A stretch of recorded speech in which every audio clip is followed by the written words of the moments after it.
Welcome to my YouTube channel.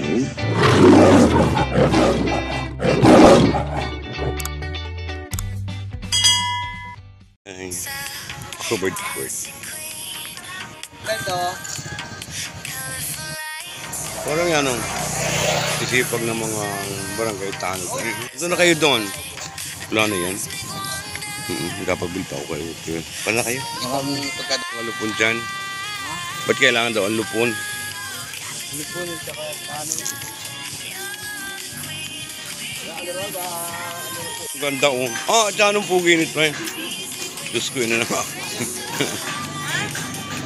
Ining saan yan? Apple. Ang kalaki kinasa mo? Lisahan na lang ako anak. Kadadating lang namin. Lisahan naman ako dyan. Ayan guys. Ang mga lupon. Hoy, ano na yung project mo di mo naintindi?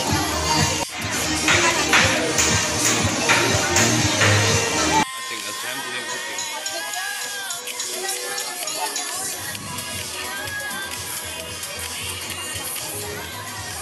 Kumusta na yung agriculture? Okay naman. Na-request mo na yung iyong irrigation? Hindi pa. Busy pa kami.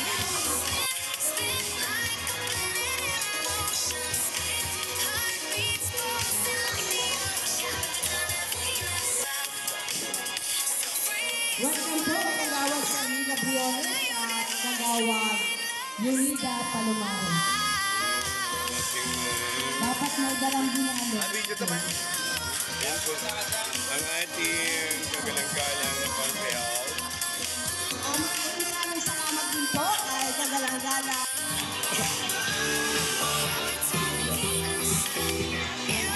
Ang taon at naning regalo.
Magpa-picture kay kuya.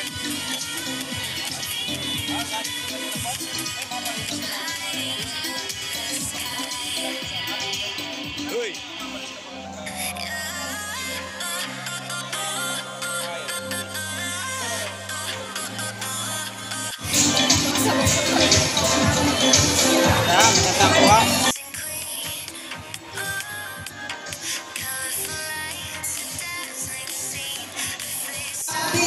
Ating barangay na may temang araw ng pagtitiwala.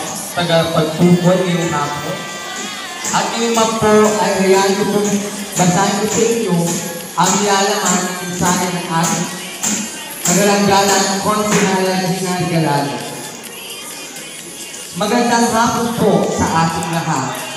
Unang-una po sa lahat, ako po ay lubos na nagagalak na maging bahagi ng makabuluhang pagtitipunin ko ang Synchronized Barangay Assembly ng Barangay Buwangan. Bilang isa sa mga miyembro ng ikalabing-pitong Sangguniang Bayan ng Trios, sa pamumuno ng ating butihing pangalawang buong bayan, Vice Mayor Esmar Pias, at ng ating masipag at magaling na amang bayan, Mayor Joey Piñaflor. Ako po ay kaibigin nagtutugay sa ama ng Barangay Buwangan, Kapitan Joey Rinzares, sa kanyang masigasi at tapat na pumupuno, at sa kanyang walang kawang paglingkod para sa kapanan ng bawat mamamayan ng barangay. Kasama rin po sa ating pagtutugay ang mga magawad ng barangay, mga appointed official, barangay health workers, barangay nutritionist scholar, vehicle workers, at mga barangay tanong. Napatuloy na nagsisilbing haligi ng ating komunidad sa pamamagitan ng kanilang desisyon at serbisyo. Sa pamumuno ni Kapitan Joey Gonzales, patuloy na mamayani ang pagkakaisa, tuloy-tuloy na kaunlaran ng ating barangay. Ang inyong lingkod kasama ng Kapitong Sangguniang Bayan ng Trios, sa pamumuno ng aming pangalawang punong bayan at ang ating punong bayan, ay patuloy na sumusuporta at nakaalalay para sa mas ikauunlad ng pamayanan ng Barangay Buwangan. Bagaman hindi po ako personal ng nakadalo sa inyong pagtitipon, ipinapangabot ko po ang aking taus-pusong pasasalamat, pagbati at mensahe ng sa pagsuporta sa pamamagitan ng aking kinatawan na si Liz Mel. Muli, isang mainit na pagbati at pagpupugay sa lahat ng opisyal at mamamayan ng Barangay Buwangan. Mabuhay po kayo. Mabuhay ang Barangay Buwangan. Maraming salamat po. Muli po, magandang hapon po sa inyong lahat. Maraming salamat po, Ms. Liz, sa iyong magbasa ng mensahe ng ating minamahal na konsihan ng bayan sa Barangay Marinduque. Ang inyo pong Community Development Assistant ng probinsya ng ating pong lalawigan ng Marinduque. Saan ka naman? Sa araw na ito ay ating pong ginagawa ang napakahalagang gawain ito, ang pagtitipon, na kung saan ay dito natin tinatalakay, binabalangkas ang mga magandang plano at pag-uulak ng ating pong pamunuan ng barangay. Nais ko po kayong batiin ng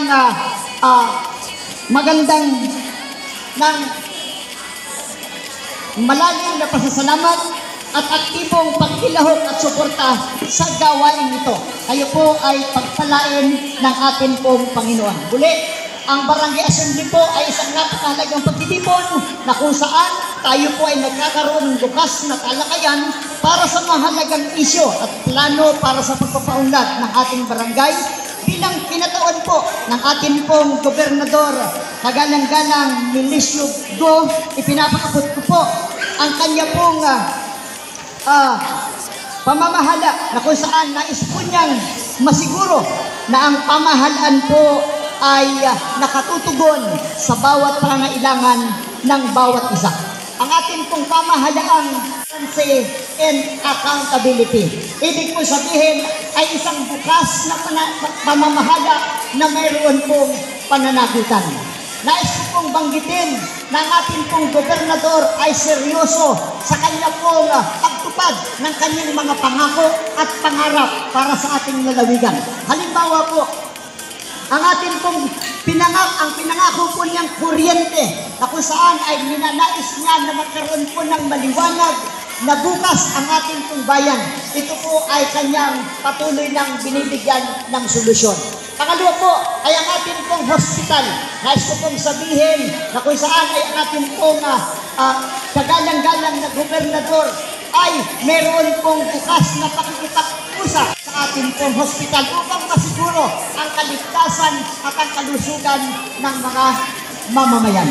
Sa araw po ito, nais ko pong sabihin ng ating pong pamahalaang bayan ng Torrijos, ang ating pong hinagalang na Mayor Joven Peñaflor ay seryoso din kaakibat o kaakibat ng ating pong gobyerno. Mga kasama, ako po ay nagpapasalamat ngayon pa lang sapagkat sa dami ng umaten, ito po ay isang malaking kagalakan para